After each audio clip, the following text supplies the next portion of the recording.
Auzubillahiminash-shaytanir-rajeem. Bismillahir-rahmanir-rahim. Assalamualaikum. Ji ayanu. Pakhair agale. Ni hao. Chunishumme. Washmale.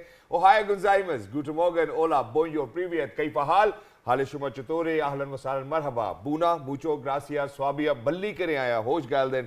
Anayo saya. Huya mora. Chivato. Chi haljud. Kali mera. And a very warm welcome to everybody who's tuned into PTV World and watching World this morning. On a very rainy morning over here in Islamabad, alongside my very well-known colleague who happens to be Ms. Hajar Satti. I happen to be Shahzad Hasan Khan, and we hope and pray that everybody out there is doing wonderfully well, that you're ready to kickstart your day with us, and that you're going to have a lot of pakoras today. But first things first, hello Hajra, how are you feeling today? Assalamu alaikum, Jazakallah khair for introducing me, Shahzad. I think we're all feeling very well because the rain and the monsoon is here, and it has been raining, someone was telling me, since 2 a.m. in the morning, and rain is not about to stop because we feel that there are a lot of heavy clouds outside, the black clouds outside, and they are bursting. But Shahzad, do you remember that there was an internet sensation, Chai Wala Arshad Khan, who shot to the fame because he had a very piercing blue eyes, very sort of serious emotions, and he was picturized. Oh, you remember his eyes? Wow. Yeah, of course, because the blue eyes were the attraction point, and a lot of people used to go there and have the photos with him.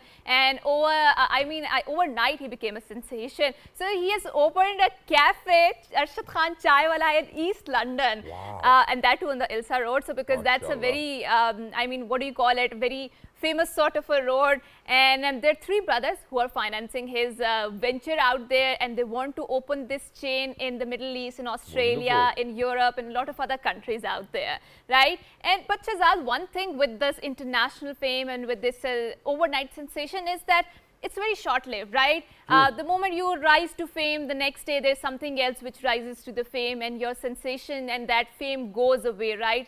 He ventured into the modeling field. Do you remember that? I do. And because he belonged to a very conservative Pakhtun family, so there was a lot of backlash from his family. And that's exactly, Haja, what I wanted to pick up on. Yes. So imagine, because, I can resonate this with, and there's a reason why I can resonate with this. So imagine that, as soon as he became an internet sensation and everybody spoke about, how gorgeous he was, how handsome he was, and that he used to be a T-boy. Imagine that, right from there onwards, I think all over the country, there were morning shows who were calling in, Arshad Khan Chai Wala. And not just that, the photographer who was a lady was on our show too as well. And she thought that, okay, yaar, ye picture to maine li thi, kisi aur ne iske baare mein baat nahi ki. So we were like, okay, it truly depends on the content that you've shared with people. So imagine that just because his parents didn't really agree with him modeling and acting and singing and appearing in music videos, he thought about it and he said, okay, whatever my parents are trying to say or convince me on, let's pursue that career. And that's exactly what happened to me. So I used to live in Karachi, and one good day, my father called me up, and I was doing wonderfully well. My drama was on it, and he calls me up and he's like, Bete, hum chahte hain that you come down to Islamabad. And I was like, okay, if it's for my parents, I'll do it. And ladies and gentlemen, hence, in my every interview, I've always spoken ba naseeb. So please make sure, I think that's the message we needs to go across. And there's no limitation whatsoever. Even if you're a T-boy, even if you're doing house chores, ladies and gentlemen, if there is a will, there is a way. And if you've thought about something, and every single day, you take one little step towards your direction, towards your destiny, that's what you can achieve, alhamdulillah. So congratulations to those three brothers who have financed it, and congratulations, Arshad. You've done a wonderful job for yourself, alhamdulillah, going international, and we hope and pray that your brand will continue to prosper and that you will have multiple chains all over the globe. That's very true, and I think his story is a typical rag to riches story, right? Because overnight he became a sensation, and then everyone was calling him, like you recalled it, every morning show was calling him, and then there was a lot of backlash also coming in because people were exploiting him for his beauty and for his handsomeness, whatever you call it, right? But then he vanished away, and this is why it is very important. I think he realized that entrepreneurship is the way that he can sustain that whatever the fame that was coming in, and how he can monetize his looks in the first place, or maybe to have a more brighter future in the first place, right? Exactly. So I think with that, ladies and gentlemen, let's move on towards the top stories. Let's see what we are discussing today. Obviously, so why don't you go ahead? Yeah, obviously I will certainly do that because alhamdulillah I was lucky enough just yesterday that I happened to be at the Prime Minister's office hosting for the Prime Minister of Islamic Republic of Pakistan. You can see the visuals, and this is history in the making, and there's a reason why. So Prime Minister Shehbaz Sharif has said the country's foreign exchange reserves have further increased by $600 million, launching the Prime Minister's Youth Sports Initiative in Islamabad. He said Exim Bank of China has provided this rollover to the country. He said it's possible as our youth has the potential to excel and take the country forward in the fields of sports, information technology, industries and the agriculture. Paying glowing tributes to the athletes for earning fame for Pakistan through their outstanding performances. The Prime Minister said 5 billion rupees have been allocated in the budget to meet the necessary expenditures in connection with promotion of sports. And Hajra, I would certainly like to talk about it because, you know, when we speak of the current government regime, I think Prime Minister Mian Mohammad Shahbaz Sharif Sahab, I still really need to kind of thank him, and it's because of the fact that he was that one gentleman. As soon as he took, to the office, he made sure that he's going to once again bring back departmental cricket, because of which a lot of cricketers weren't really or didn't had a job. Unfortunately, in the previous regime, the department cricket was finished. Not just that, imagine. So, Shahzad, can you explain what exactly is the departmental cricket? So, department cricket, okay, for all of those people who might not be very well aware of how cricket works over in Pakistan. So, department cricket is, for example, that, you know, all of the government bodies, for example, let's talk about Zarai Taraqqiyati Bank, you know, let's talk about Sui Gas, you know, so all of these departments, what they do is that they hire these cricketers, then they have these matches which take place, and then they give them post or designations as well, and then they get salaries. So I think this was a conducive system for everybody to kind of come play, and then that's how we used to produce players. And in addition to that, there was an endowment fund which has been created, and on this instance, Prime Minister Mian Mohammad Shahbaz Sharif Sahab actually shared an incident somewhere back in 1960s, where there was a few cricketers who were supposed to go from Rawalpindi to Karachi, and they were given the money for their tickets, right? But unfortunately, because they were very spendthrift, they spent all the money.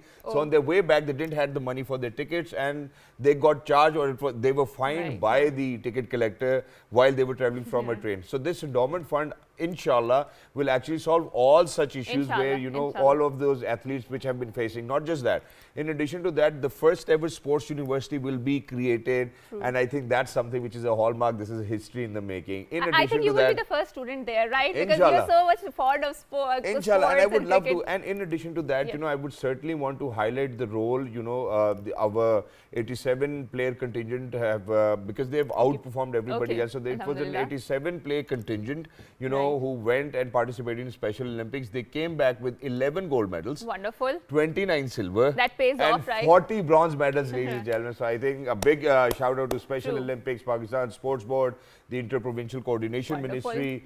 Not just that, I think Prime Minister Mian Mohammad Shahbaz Sharif Sahab for his vision. Thank you so much, sir, for giving Pakistan what Pakistanis needed. Right, wonderful. So I think we are going to talk about the rain, because we started off with the rain. Weather is really wonderful, but obviously heavy rain has lashed the twin cities of Islamabad and Rawalpindi morning, inundating low-lying areas, raising the water level in Nulalay.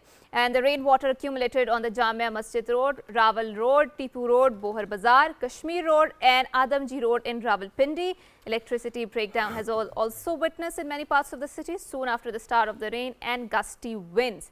All concerned authorities are particularly advised to remain alert during the forecast period, as the country witnessed another deadly monsoon season that has claimed nearly 100 lives since June 25th. Moreover, rain, wind, thunder shower is also expected in Balochistan and Sindh for cities from July towards today. And obviously, our AC has also given this warning monsoon alert, where he has alerted all of these authorities in order to make sure that there is enough preparedness to deal with such sort of crisis. And I think last year we saw how 2 lives were claimed in Islamabad because there was such a urban flooding because of the monsoon. So we need to remain cautious about it.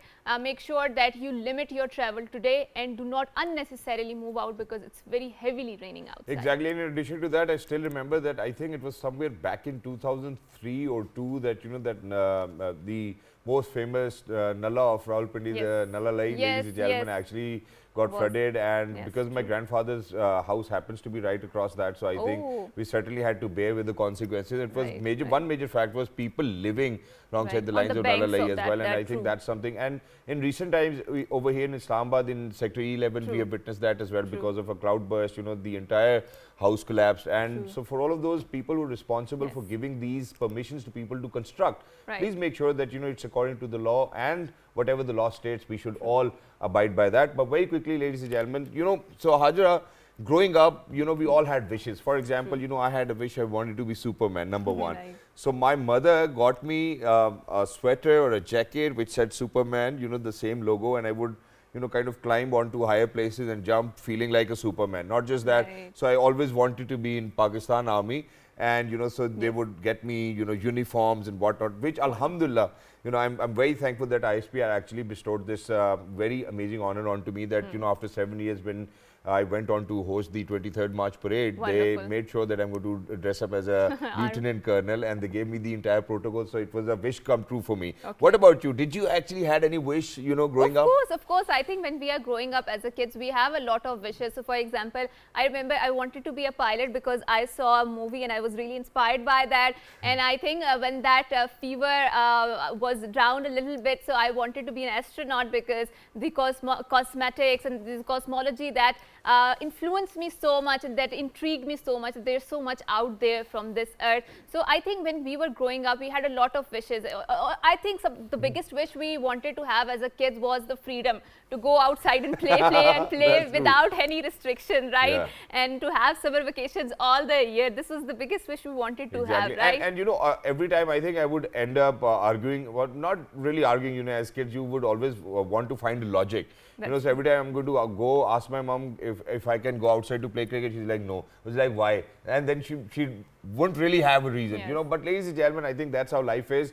But there are people who are changing lives of a lot of children out there, and Right. these people actually belong to an organization which goes by the name of Make a Way. So ladies and gentlemen, what we certainly need to do over here is that we really need to introduce this gentleman who's making sure that he's going to fulfill all the wishes of those children who think that they might not be able to achieve it. So very quickly, ladies and gentlemen, the person who actually happens to be out there, who happens to be the Santa Claus for everybody, who happens to be that godfather sort of a character for everyone, is out there. Yes, and Shazad, thank you so much for introducing him, and we will further, I think, name that person, because obviously it's very important to name such sort of a person. But making sure that children get their wishes done is very important for their emotional well-being, right? And nowadays we see that how much there is so much focus on emotional wellness and emotional health and whatnot, right? Because nowadays kids are suffering from depression, from anxiety. I think these kids have a very different sort of an environment growing up as compared to us when we were growing up, right? So we didn't had mobile, we didn't had,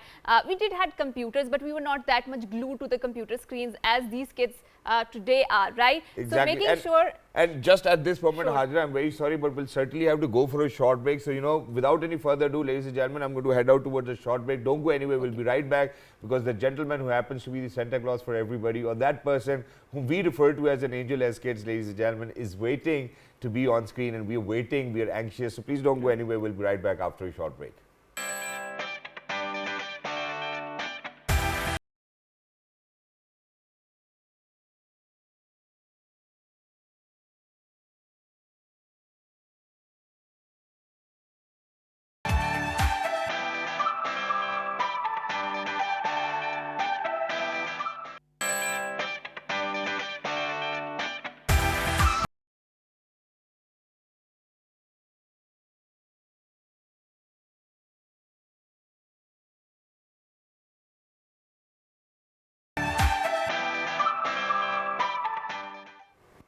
Welcome back from the break, and now without any further ado, we would like to introduce our guest, who happens to be Mirza Ishtiyaq Beg, and he is CEO of the Make a Wish Foundation. Assalamu alaikum, sir, and thank you so much for coming to our show. Assalamu alaikum, ji, and thank you very much for having me in your morning show. Right, sir. So this is a very different idea. I mean, having the kids to make a wish and looking after their emotional well-being. How did you come up with this idea and this foundation? Make a Wish Foundation is an international foundation in 60 countries dedicated to grant the last wishes of terminally ill children, those children who are suffering from cancer or any other critical illness. And this foundation is in 60 countries. Pakistan is an affiliate member. And from the last 15 years, we have granted more than 16,000 wishes of the children, some very unique wishes. Many children are not among us, but we are very glad and happy that these children, when they left this world, their most cherished wish was granted by Make-A-Wish Foundation. So first of all, on behalf of each and every child out there whose wish you have fulfilled and whose wish unfortunately might not have been fulfilled, I would certainly want to thank you for coming up with this brilliant idea indeed. that you're making sure that you're going to bring happiness into their lives. But sir, when we speak of terminally ill children, what I would certainly want to ask you over here is that, do you think that Make-A-Wish Foundation will only work for children, or probably, in their concerted efforts, they will only work for those children, who do not belong to that segment of the society where the children can fulfill their own wish, or it's open for anybody? Anybody can contact Make-A-Wish Foundation and you will make sure that you're going to make it fulfilled for them? In fact, what happened that we only cater the terminally ill children, the critically ill children. Reason being, any healthy child, they have a long life, and once they will come into practical life or they will start their career, they can grant their wishes or fulfill their wishes. But these children, because they have limited time, they are suffering from critical illnesses, and so the foundation believes, that they should not leave this world without their most cherished wish fulfilled. So we only cater those children who are critically ill. Right, sir. So you mentioned about some of the unique wishes with children who are terminally ill or they have the terminal diseases they had made. So would you like to recount some of those unique wishes that you have fulfilled in the first place? The unique wishes, like I told you, it's such a big organization in 60 countries. If today any of Pakistan child, he wished to meet the president of USA, so it will be possible. But our children, they are not interested to meet the president of USA. But their unique wishes was, many of our children, they were the part of armed forces for a day. Okay. And they also met the army chief. They were given the uniform by the institutions. They spent the whole day with the armed forces. They did all the activities which usually the soldiers, they do. And also a few children, they met Salman Khan and Malala Yousafzai, John Cena, who is a world WWF champion. Wrestler. And you name it, very unique wishes we have done over here. But many wishes are to have something, like somebody wants a laptop, somebody wants a cycle, somebody Barbie doll, and this type of small wishes are also there. Exactly, and it's wonderful to see how, you're making sure that there's going to be continued effort in doing so. But sir, did you ever come across a wish which you thought to yourself and the entire organization thought, कि यार अब ये ख्वाहिश कैसे पूरी करनी है? I'm very thankful to all the big celebrities, because many wishes came in Pakistan to meet the celebrities, take a name, and what we do, because Make-A-Wish is a household name in Pakistan, it's an international organization. Whenever we write them a letter, they are always available, to fulfill the wishes of these children. True. So I don't think, the last wish we granted few months before, one child, he wished to see the Formula Grand Prix in Abu Dhabi, which was just, I think, 3 months ago, it was there, and we wrote a letter. And not only that he was the chief guest over there, he also met the world star, I've forgotten his name, and he sat in his car and... Max Verstappen? Yes, correct, yes. Yes. So our unique wishes are coming, yes. It's wonderful to see how you're bringing smiles onto their faces as well. But sir, most of the time, when you get in touch with all of these unfortunately terminally ill children, what are they most of the times interested in? From age categories, for example, 5 to 10 years, 10 to 15, 15 to 20. Can you please explain on their preferences of, if you fulfill this kind of our wish, we'll be always thankful to you, if you're around? I think that there's been a technical intervention, ladies and gentlemen, in between. Unfortunately, we'll still obviously try to kind of get in touch with him. But meanwhile, I think Hajra, when we speak of wishes, I would certainly want you, because to put more light on it. Okay, our mothers never allowed us to go outside our places, and it's probably because of the fact हम प्यारे बच्चे थे. They're like, कोई अगवाई ना करके ले जाए, things like that. And everybody had to be careful back then. The system wasn't secure, or the society wasn't as secure as it is now. There are cameras everywhere and everybody keeps an eye. What is that one of those wishes which you always now as an elder feel ke yaar, if I'm able to fulfill this, alhamdulillah, I think it's life made. So I told you I was always interested in cosmology and in exploring the sky. So I still want to do that, and I want to do that. So we have been joined by Mirza Ishtiaq Beg. So sir, welcome back. Again, we were talking about the wishes and how do the children wishes came, and then Shahzad was also asking about the age bracket, like how do you categorize And what preferences do they have? You know, 5 to Yes. 10 years, 10 to 15, 15 to 20. You know, the age, you know, the children's we cater is around 17 years, up to 17 years. Okay. And Okay. we have more than 100 volunteers from very good institutions like IBA, like Zebest, and you take a name. And they go and they visit the hospitals where terminal children, you know, they are having their treatment. We meet them, we break the ice, we become their friends. Then we dig out their wish, which is the most difficult thing is to dig out the wish, you know, from someone. If today I ask you, what is your wish? To honestly, it will take you a couple of minutes or, you know, hours. I think I know it already. And when we do this procedure, we don't keep the children's parents, because many times the children, he wish to have something and the parents are influencing him. No, you ask them something because we don't have these things in the house. Yeah. So this is, and then we plan and we grant their wish.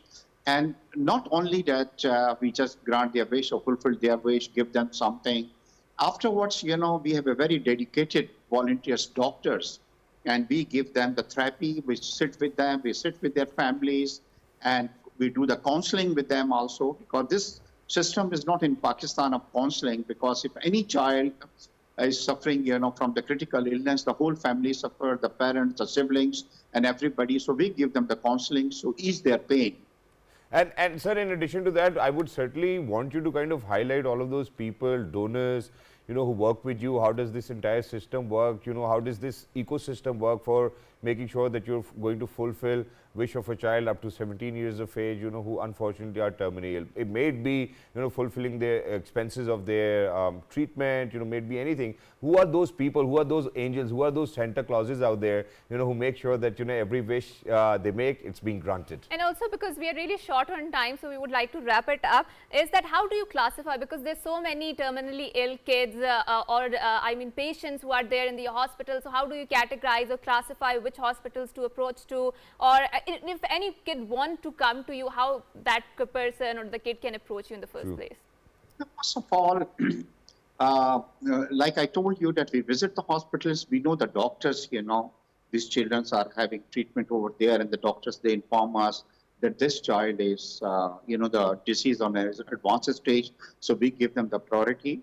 And we have a list of children which is on our website, www.makeawish.org.pk, and there is a list of those children who are waiting for their wishes to be fulfilled. If anybody wishes to adopt a wish, they can adopt a wish, and we will connect that person to the wish child. The wish is already written in front of his name, and you can grant the wish. And I will here tell you that I just came last night from Lahore, because few of our children, they were the part of the Pak Army also, and they met the Army chief. When this incidents happened in Lahore a few days ago, and these children were very disturbed because they were the part of the Pak Army for a day. They spent the day, they received 1 day salary also. They met the Army chief, and they were very disturbed that that institution and the people, they consider their hero what was done, you know, with the Jinnah house. So I brought them to Lahore with me in their uniform, which was given to them by the armed forces.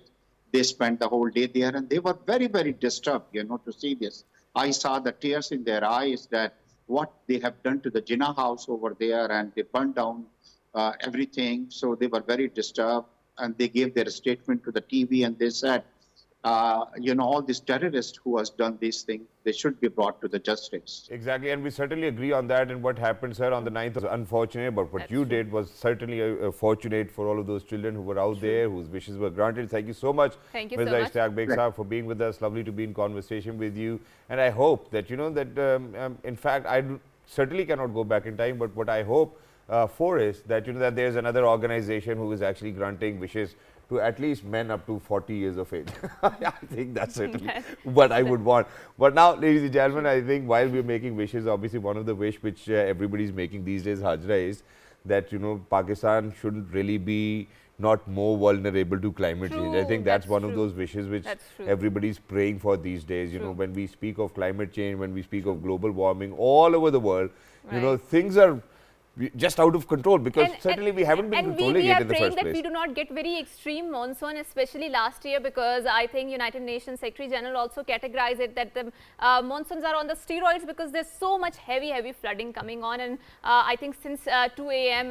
Last night we are witnessing that there's a monsoon coming on. So in order to talk more about the connection between the monsoon and the climate change, how to protect yourself and have this discourse about protecting yourself, we are very glad that we have been joined by two wonderful personalities here in the studio who are going to talk more about it. So we are very glad that we have been joined by Dr. Ijaz Ahmed, who happens to be an environmentalist, and he is a very regular on our show, often illuminating us about the ideas regarding the discourses on climate change. Assalamu alaikum, and thank you so much for coming. Assalamu alaikum. Thank you for having me. And alongside him, we're very lucky that once again we have been joined by former DG Forest. He happens to be Dr. Syed Mahmood Nasir Saab. Hello sir, assalamu alaikum. Good morning. How are you feeling today? Very fine.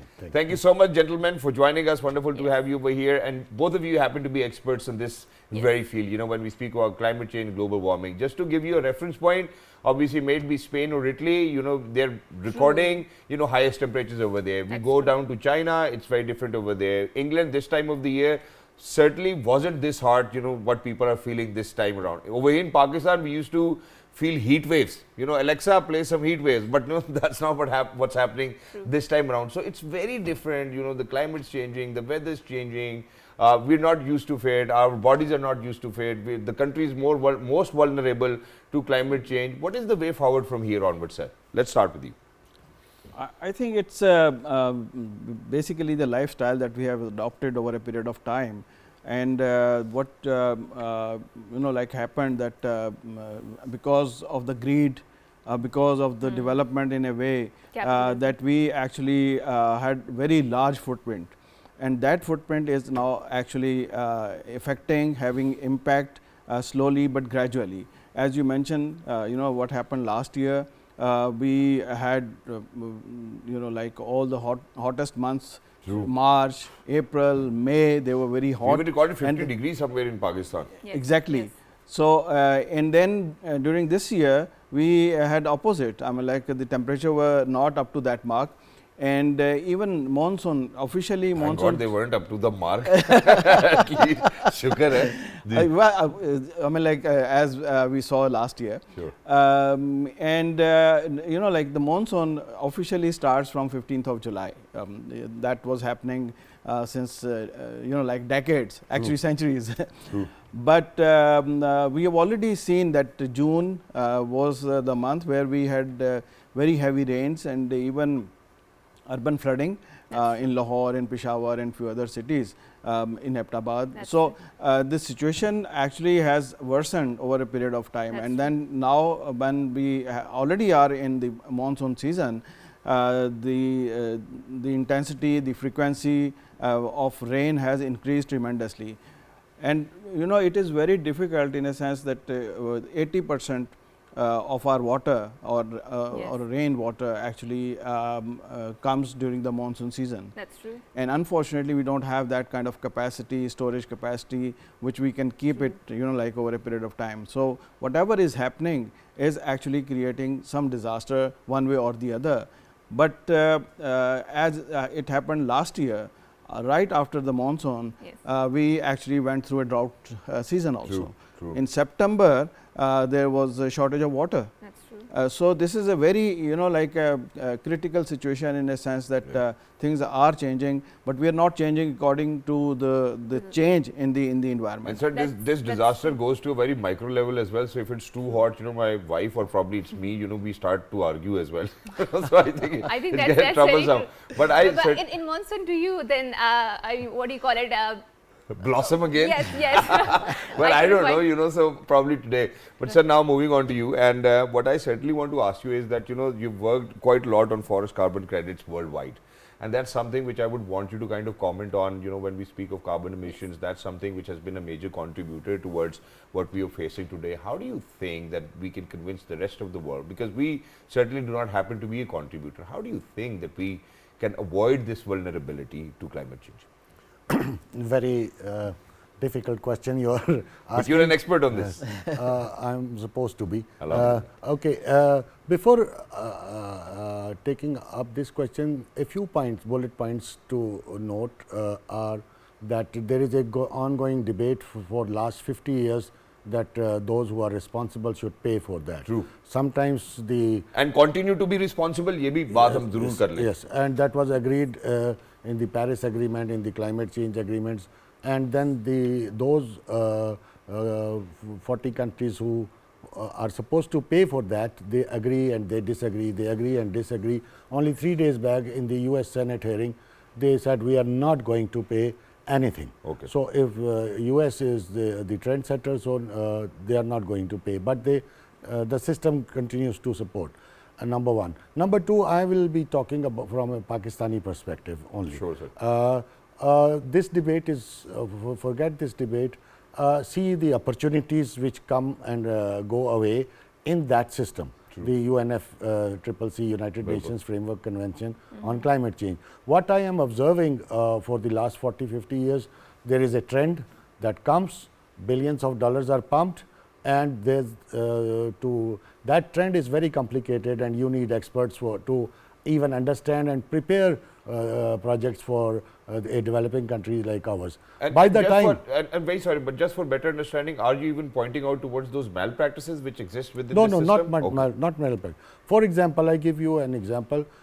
In the late 90s, a Kyoto Protocol was signed. Bilkul. That provided a lot of opportunity for countries like Pakistan to benefit and get cash in dollars for abatement of carbon but sir, committing and then paying money is two different things, because last year in the Sharm el Sheikh conference we had this loss and damage fund, and world pledge I think $100 million or something, but that was never transferred to the third world countries that in is the another first place, track. right? I'm talking about what was there. Sure. That was the CDM. Right. So you will see that those countries who invested on education and merit-based bureaucracy, they got billions of dollars from the West, India, China, There's a lot of politics Brazil. involved in that, And by right? the time Pakistan got ready, that Kyoto Protocol was gone. Now is the time to get benefit from the Article 6 carbon credits, which was signed in the Pakistan signed it in 2015. Now it's the 8th year round. Yeah. Are we ready to benefit from Article 6 carbon credits? We are not. Okay. Why we are not? That is something that you should hold another program for that. And probably the system under which we are working isn't working. Dr. Ijaz had been working from the NGO side, I was working from the government side, and we know they know better how to So let's manage put it this way. government. Let's put it this way. There's this story to tell, but Dr. Ijaz, coming to you, but there's an entire responsibility on the global bodies, especially on the developed countries, in order to make sure that they mend their habits, but no one is going to do that. Why? Because there's a lot of capital involved in the first place, right? So Dr. Ijaz, let's talk about our reservoirs, which are the northern areas, are glaciers. So with the 2-degree global warming, these glaciers are going to melt, right? Yes, and of we are going course. to witness a lot of these events of urban flooding, of the floods coming, right? Are we prepared, I mean, to capture that water that will be coming from And the can we north? preempt? Can we Yes. prepare? How do we do that? Before a we are not- disaster? we are not prepared in a sense that there are different strategies. I mean, like one strategy is to build large dams, Right. large reservoirs. Right. For that, we need a lot of expertise, we need money, we need resources, human, True, etc., etc. True. And we don't have that. So what happens is we don't do anything. Okay. The other option is to go for smaller units and maybe at multiple places, which are more, I mean, like options for more doable option. Right. You need lesser amount of money, you need, and then it also, I mean, like if you have reservoir on different places, it recharge, the underground water is available. This project is going for- on as of now as So- well. Yeah. Recharge. Yeah, Yes. Recharge Pakistan is another project which has just been approved by the Green Climate Fund. which is again a multi-million-dollar project. It's a grant, but I think important thing is that how it is being implemented. True. Because in this 7 years of time, we need to actually spend that money on climate resilience, on preparedness, on like nature-based solutions, SDGs. etc.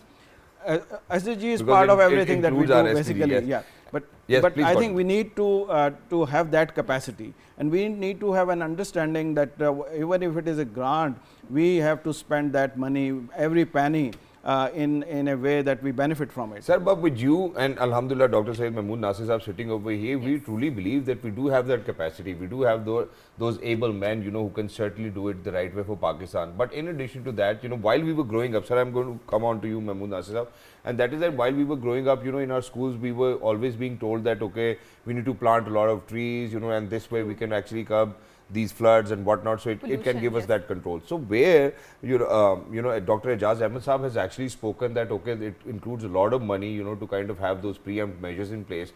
And since you happen to be the former DG Forest, do you think that these techniques can actually help and are a very low cost solution to a very vulnerable country? To a limited extent, yes.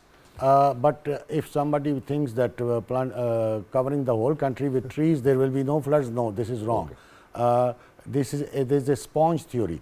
There is a limit to what forests could absorb. Beyond that, they even sometimes accelerate or the devastation, and they break the bridges and infrastructure. The reality is that we should respect nature, see how nature is working, and then align ourselves to what is the call of the nature. Unfortunately, because of huge population growth, in the 70s we were less than 25 million. Now we are 225. And we all have contributed And to that. by the time Alhamdulillah. 2050, which the climate doomsday as they are claiming, you youngsters will be here, I will probably not be here. And the population of the world will be 10 billion plus, and ours will be around 300 million. Can this land support it? There is a lot of now talk about, instead of talking about development and growth, economic growth, there is a strong movement, they are saying degrowth. Stop that growth, consumerism. Go to any park or picnic spot, see the amount of plastic waste that is dumped all over by educated people all over the world. It's happening. Even the oceans are not safe from microplastics. So even the human body is not safe from microplastics, sir. There have been samples found in a human body of microplastics. In even unborn child in the first place. So that's very alarming. So Dr. Ejaz, coming to you, since Dr. Mahmood Nasir Saab mentioned a very important point about the population growth and how we are unable to manage such sort of growth in the first place. So sir, we've witnessed, and I think Shahzad also alluded to in the first place, that a lot of times when the monsoon comes or monsoon flooding is around, so people make their houses in the wrong places in the first place, around the embankments where there should not be any houses made in the first place, right? So do you think it's the monsoon that is the problem, or are we constructing our houses in the first place in the wrong We places? are the problem actually, Yes. and those who give permission for that. I mean, like the most make a blind eye in the first place. exactly. Yes. Most of the time, I mean, like the riverbed is we have seen the disaster in Yes, Swat yes. last year, and that happened I think the third time. Same place, same person have constructed a hotel, multi-story building, and ultimately collapse. And they have not learned from it. Yeah. And I don't know how from where they get so much money that they invest again and again and again in the same place. And the same place and the same structure. Yeah. And what happened in E11 Yeah. was again bad planning. It was like that we have encroached into the water Pathway, ways, yes. and it was I think 80 feet wide, Right. and we actually constructed some houses and road, Right. and that became 20 feet only. Right. So ultimately the pressure, and it's not I mean like that every rain will do this. It's just a matter of maybe after 5 years or 10 years, the It's a river reminder beds, too. It's a sort reminder of nature that, hey, you know what, you certainly need to behave. You know, but sir, okay, you know, where we've been talking about how to kind of reduce Pakistan's vulnerability in terms of climate change. I think where we have spoken about how forest can play a role, plantation can play a role. You've mentioned that, you know, how there can be certain techniques about it. Don't you think that we can actually kind of convince those people to kind of move away from all of those areas? Because we have identified, you know, every year from 2010 onwards, we have witnessed that there have been floods in Pakistan, one year or the other alternate year.